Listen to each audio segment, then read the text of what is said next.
Taigi sveiki gerbėmieji, sveikos gerbiamosios, sveikinos iš savo varpinės, kai kas jau net pradėjot galvot, kad manęs neliko, manęs nėra, ne, aš esu ir taip paprastai manęs nieks nebeužčiaus.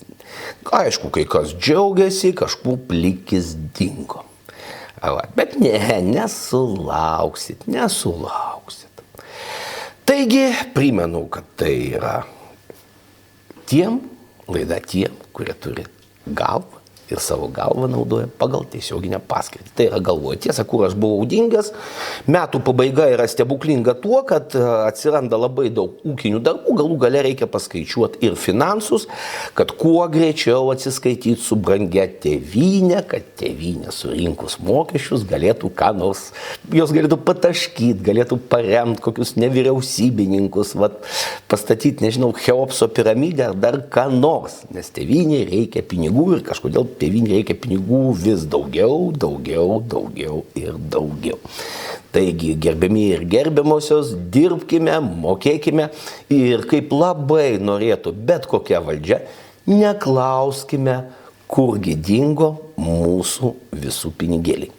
O iš tikrųjų taip, buvo pora progų, kuomet gruodžio mėnesį, nepaisant tikrai didelio užimtumo, buvo noras surasti laiką, pašnekėti, išeiti į eterį. Tai yra pirmiausiai, kuomet vyko baisi žiauri kova už žodžio laisvę. Apskritai, kai aš girdžiu Lietuvoje, kad atsirado problema dėl žodžio laisvės, gerbėmieji, šita problema atsirado, dovanokit, prieš mažiausiai 10 metų, jeigu ne 15.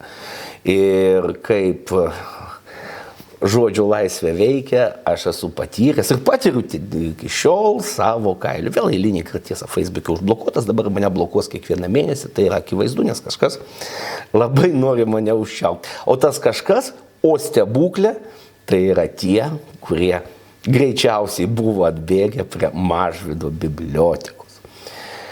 Ir labai, tarp kitko, nuostabus dalykas tame, kad tas subėgimas, to burbulo subėgimas įvyko Smetonos perversmo dieną. Tiesiog iliustratyvų, visiškai iliustratyvų. Aš net neabejoju, kad ta publika, kuri staiga pradėjo rėkti apie laisvės, staiga mielai pastatytų, nežinau, Dimitravo kalėjimą, jeigu jie užimtų valdžią ir atkartotų net ir perversmą, jeigu galėtų. Bet gerai, kad jie neturi vieno svarbiausio dalyko. Ne vieno svarbiausio dalyko. Jie neturi kol kas jėgos sudedamosios. Kol kas jie to neturi. Nors, pavyzdžiui, tokių pat piliečių, kolegos vakaruose, aš dabar labai aktyviai stebiu būtent tais, kas vyksta už Atlanto, jie jau seniai suformavo net ir kovinius būrius. Ačiū Dievui, pas mus dar tuo nėra. Antra istorija, kuri dabar rutuliuojasi, be galo skandalinga, ant tos istorijos pajudinėjo visi, kas tik tai galėjo, tai yra nelaimingas, tragikomiškas, absoliučiai poligonas, tai yra poligonas pas netragikomiškas, bet tas, kas vyksta aplink jį, tai yra nyki tragikomedija. Kažkas tiesiog, ten viskas labai paprasta, kažkas tiesiog pamiršo, aš net dabar irgi neprisiminsiu, kas iš didžiųjų karvedžių, aš neatsimenu, kas, jau kas galit parašyti komentaruose, yra pasakęs, kad asilas pakrautas auksu greičiau atidarys tvirtovės duris, nei bet kokia kariauna. Vietoje to, kad tyliai ramiai pasiūlyt visiems, kas patirs nepatogumų, pasiūlyt geras kompensacijas, prasidėjo spektaklis. Į tą spektaklį kažkam tai net buvo įtraukta kariuomenė. Nors kariuomenė tik tai vykdo savo funkcijas ir neneša jokių pinigų niekam. Pinigus turėjo atnešti vyriausybė, per savivaldybę ir taip tie pinigai nusileisti iki seniūno, kuris nueitų į konkretų namą su konkrečių pasiūlymų. Tai nebuvo padaryti ir tarp kitko ant šito prakeikto grėblio yra stojamasi visiškai reguliariai. Ar tai kelių statyba, ar tai geležinkelių, nors geležinkelis susitarė, ar tai būtų elektros tinklai. Visą laiką yra bandoma nusavinti turtą, pirmiausiai mosikuojant įstatymą ir pasakant, mes vis vien tave pamylėsim. Nors reikia iš tikrųjų pradėti nuo paprasčiausių dalykų.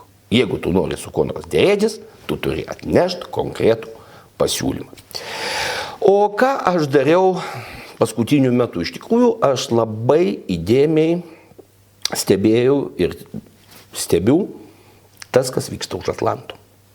Iš tikrųjų, ar mes kalbam apie pilietinės ten laisvės Lietuvoje, apie ekonominius dalykus, apie karinius, tuo labiau. Mes esam dabar labai stipriai priklausomi nuo to, kas įvyks. Būtent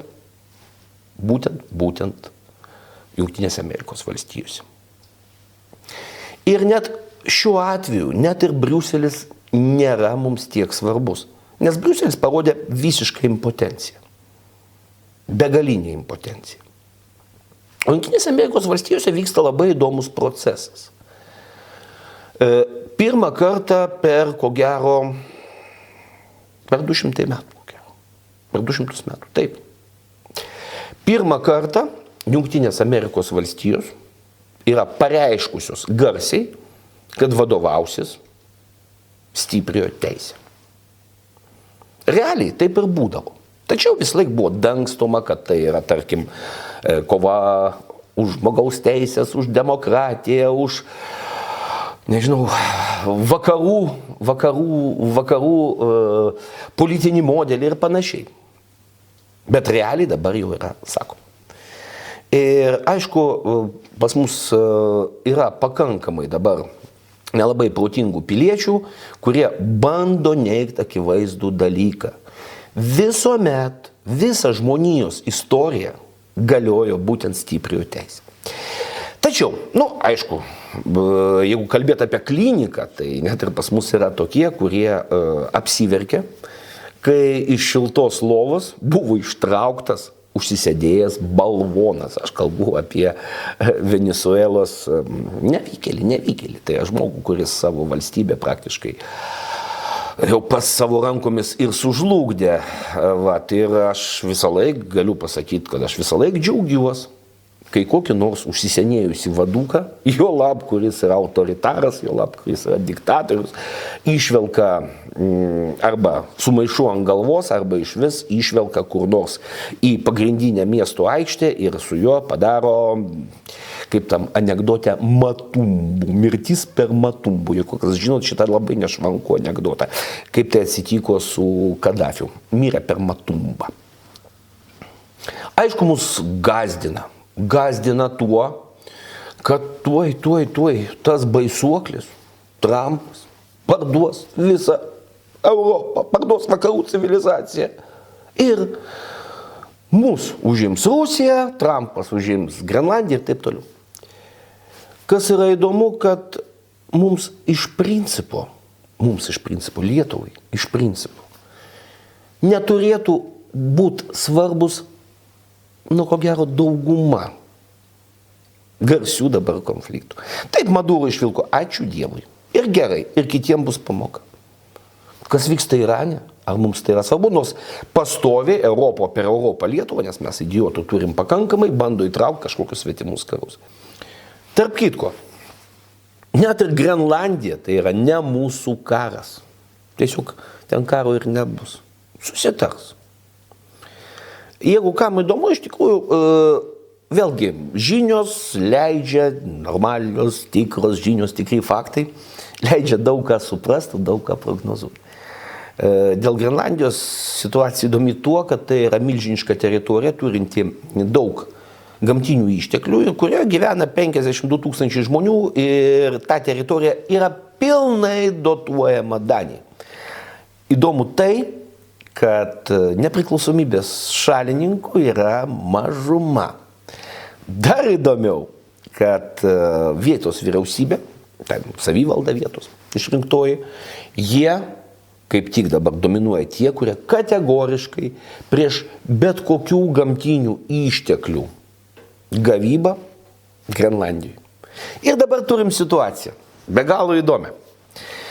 Pilnai dotacinis regionas, negausiai apgyvendintas, pilnai dotacinis regionas, pats savęs nebeišlaikantis, vadovaujamas tų, kurie prieštarauja galimybei patiems save išsilaikyti nors iš dalies. Ir kaip visą tai. O tokia situacija. Ar dabar, ar vėliau, vis vien, anksčiau ar vėliau, prieis klausimas dėl šitos teritorijos, kuri dabar atrodo lyg, sakyčiau, lagaminas be rankenos, kurį nešt sunku, o mest gaila, prie Grenlandijos naujo kažkokio tai statuso. Garsiausias svetimas karas, į kurį mes jau įtraukti esam, tai yra be abejo Izraelis ir Gazos ruožas, kur mums yra visiškai nesvarbu ir mes, dalykas, kur mes galim kažkiek tai iš to laimėti, yra vienintelis.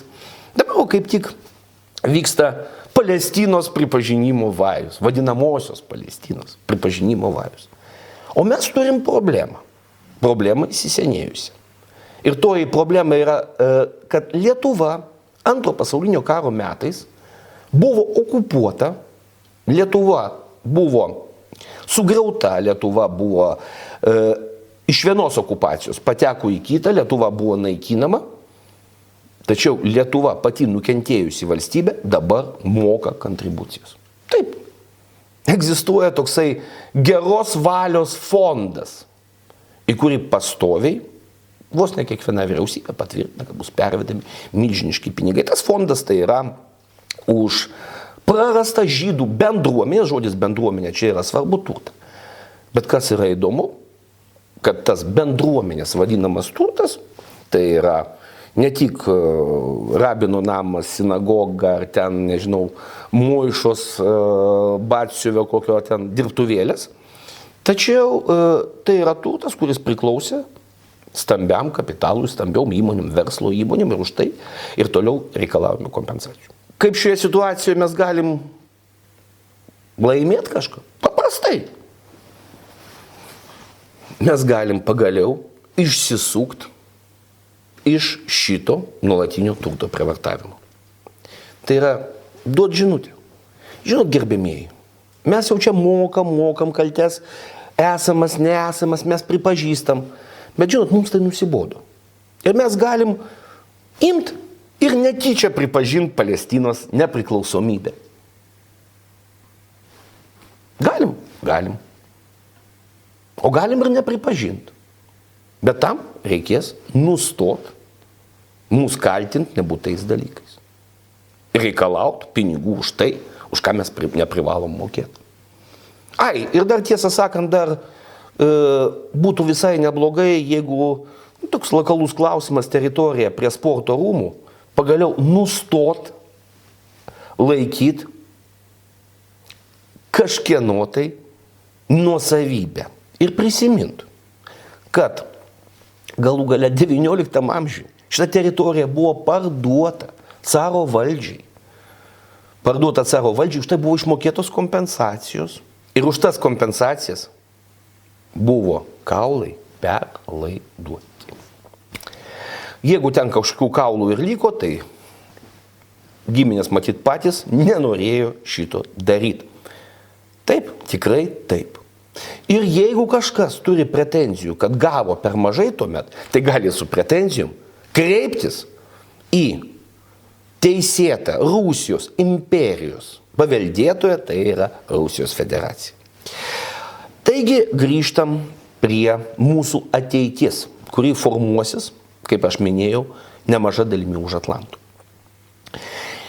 Atmeskim ne mūsų karus, svetimus karus.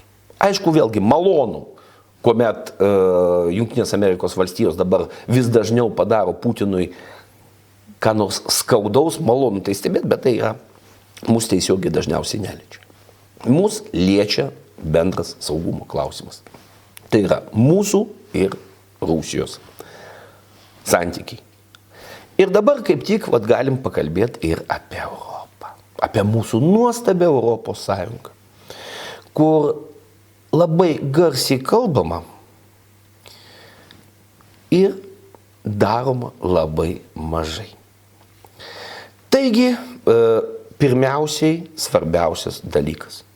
Gerbiamieji ir gerbiamosios, nepaisant visų propagandinių tokių pasakojimų esą, o tai čia buvo 22 metais, aš tuomet juokiausi, esą tuoj čia Europą paspaus ir Europa, tai yra vakarai išvis, ir Rusija subirės, gerbiamieji ir gerbiamosios. Niekada istoriškai vakarų nebuvo tikslo, kaip nors fatališkai pakenkti Rusijai. Rusiška propaganda mums pastoviai tvirtina, kad baisus vakarai nori užimti Rusiją, ten atimti jos išteklius. Ne. Ir aš kaip tik dabar, gal šiek tiek vis dėlto prie istorinio konteksto plačiau pereisiu. Dabar žiūrėkit paprastą dalyką. Paskutinis, vienintelis Rusijos priešas, kuris per 200 metų norėjo Rusiją užkariauti, buvo Adolfas Hitleris, kuris turėjo užkariavimo planų. Net ir Napoleonas Bonapartas Rusijos užkariauti neketino.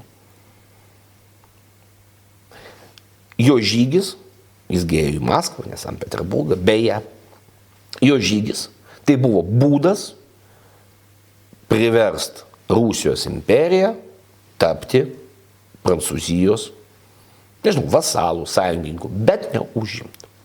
O toliau dar įdomesni dalykai. Rusijos, Japonijos karas. Įdomesni dalykai tuo, kad ne tik vakarai niekuomet per 200 metų nebandė užimti Rusijos, bet ir gelbėdavo tuo met, kai Rusija jau pati būdavo prie subirėjimo ribos. Ištraukdavo, padėdavo. Ir pradėkim nuo paprasto dalyko, tai yra Rusijos-Japonijos karas, kuris baigėsi katastrofiškai, tragiškai. Rusai buvo sudaužyti. Ir iš esmės, būtent vakarai privertė Japonus sustot. Taip, Japonai gavo daug. Gavo teritorijos, gavo kontribuciją gavo. Tačiau tolesnis karas Rusijos-Japonijos būtų pasibaigęs visų tolimųjų rytų praradimu. Rusijos imperija būtų praradus visus tolimuosius rytus. O šito dalyko, tai yra Rusijos ar imperijos, ar Tarybų sąjungos, ar dabar Rusijos federacijos griūties vakarai niekada nesiekė ir nenorėjo. Toliau, tarp kitko, Rusijos-Japonijos karas jis buvo ant tiek skausmingas, kad paskui prasidėjo pirmoji Rusų revoliucija, kuri galėjo irgi baigtis pakankamai liūdnai. Toliau seka dalyvavimas Pirmam pasauliniam kare. Vėlgi Rusija tai yra laimėjusios vakarų pusės ilgą laiką sąjungininkai. Iš karo išėjo. Toliau dar įdomiau, kai kalbama apie vakarus, kurie bando tą Rusiją sužlugdyti, sudraskyti. Toliau dar įdomiau, tai yra, tiesiog paimkim pilietinis karas, 21 metai, badas Pavolgėje. Padėtis tragiška. Iš tikrųjų, imk, palik taip viską ir bolševikinės Rusijos neliks. Tačiau, ką daro? Pavyzdžiui, aš čia skaičius kai kuriuos jau turiu, pasiėmiau tiesiog, nes aš tikrai visų neprisiminsiu. Taigi vakarų pagalba bolševikų Rusijai Pavolgės bado metu. Tai yra 1921-1923 metai.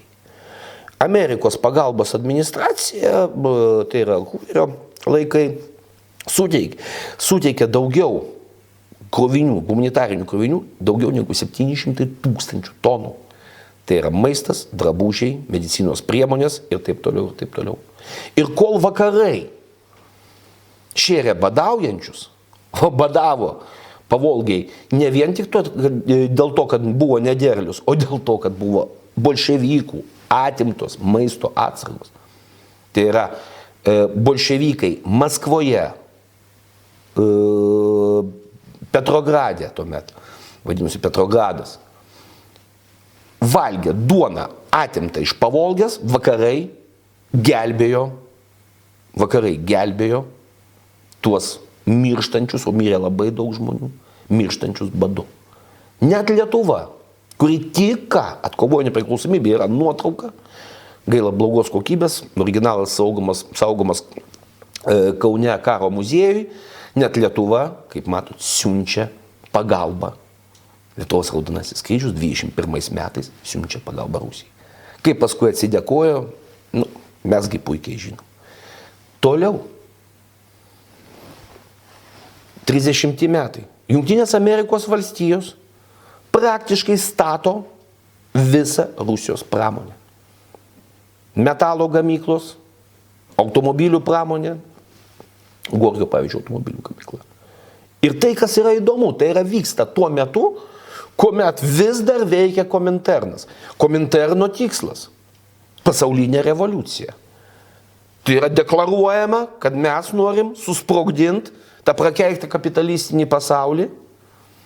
Ir Kominternas veikia su tokiom idėjom.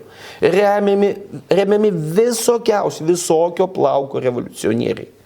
Remiamos iš tikrųjų visiškos padugnės.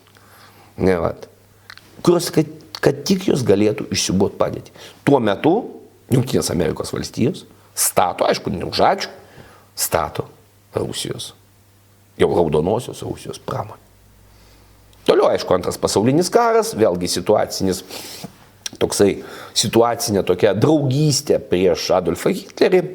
Tai Rusija vėl yra su tais dominuojančiais, laiminčiais vakarais. Toliau pokaris. Vakarai labai sėkmingai sutinka su pasaulio pasidalinimu.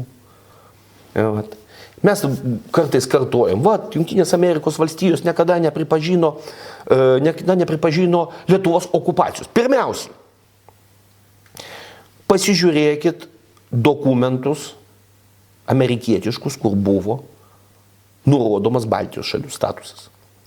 Žodžio okupacija termino ten nėra, yra aneksija. O tai yra vis dėlto yra kiek skirtingi dalykai. Jokio klausimo kelimo dėl pavergtų tautų, tame tarpe ir mūsų, vakarai nekeldavo. Negana to. Kai atėjo perestroikos laikai, tuo pačiu buvo didžiulė krizė. Vakarai ir toliau rėmė visišką Rusijos, Tarybų sąjungos tuomet, vientisumą. Ir vėlgi, jeigu mes pasižiūrėsim skaičius, toliau jaugi buvo vis dėlto vargais, negalais, vėlgi dėl pačių jau, sakykime, pačios vidinės suirutės Rusijos.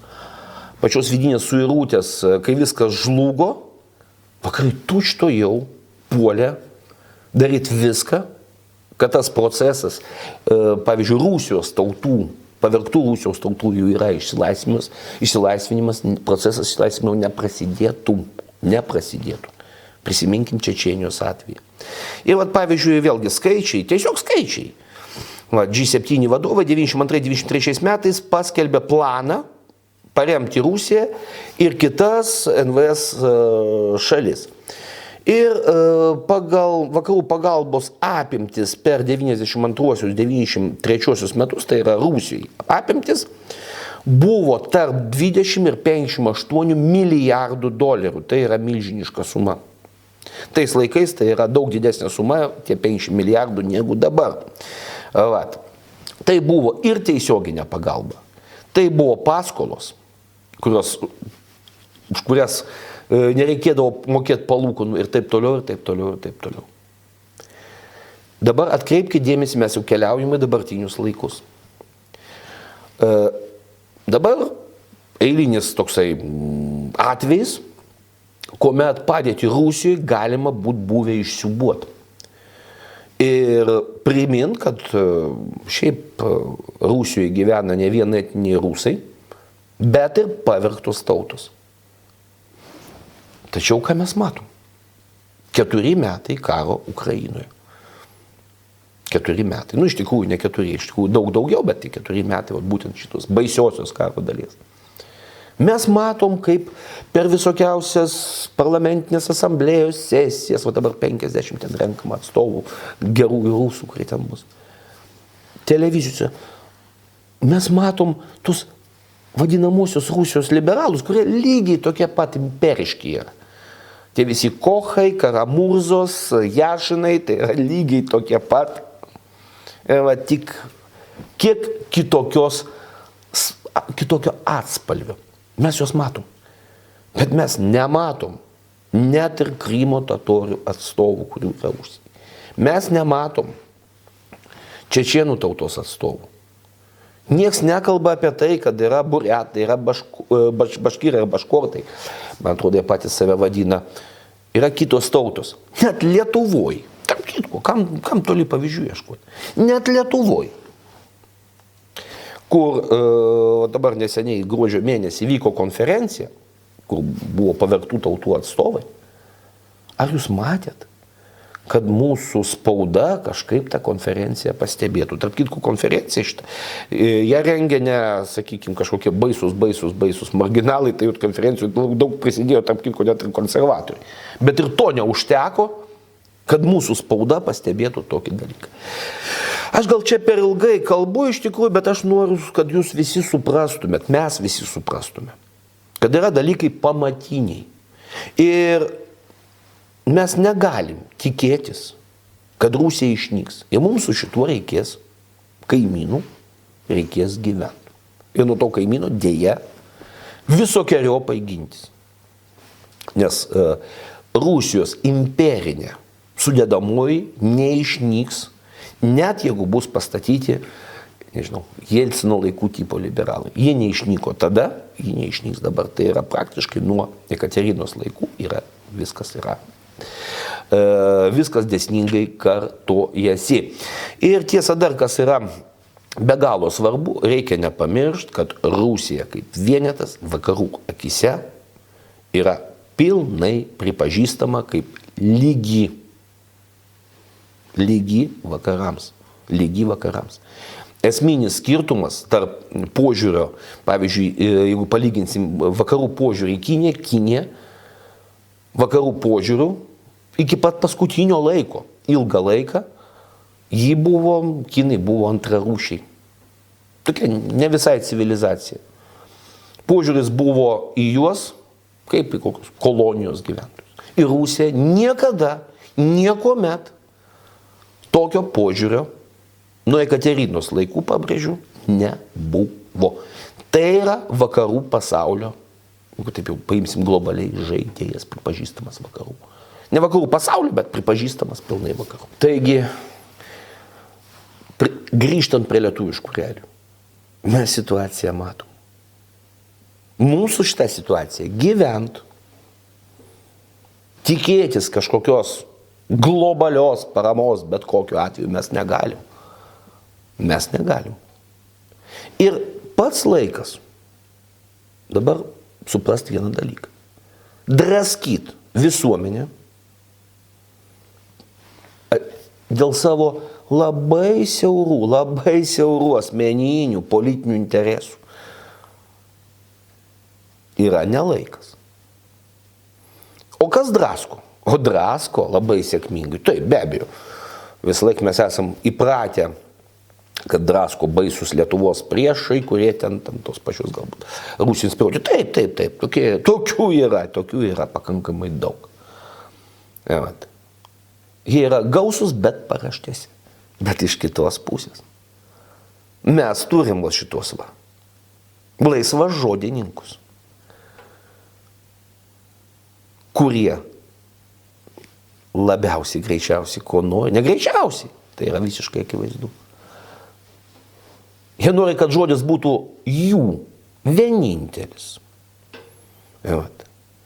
Taigi aš pagalvojau, kad mums vis dėlto dažniau reikia kalbėti apie dalykus, kurie yra pamatiniai.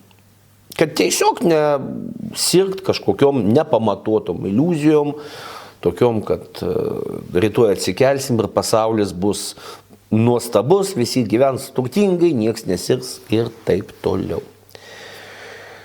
Nes, aišku, kaip vienas garsus filosofas sakė, žinios, kaip ten, didina sielvartą. Taip. Mažiau žinai, galbūt geriau miegi. Tačiau būtent supratimas pamatinių dalykų leidžia išvengti klaidų. Galų gale, kai kada tai leidžia net ir išgelbėti savo ir savo artimųjų gyvybę. Taigi, ačiū, kad žiūrėjot. Dar kartą sveikinu visus su atėjusiais 2026 metais ir susitiksime, matyt, po savaitės, o gal ir greičiau. Taigi, iki.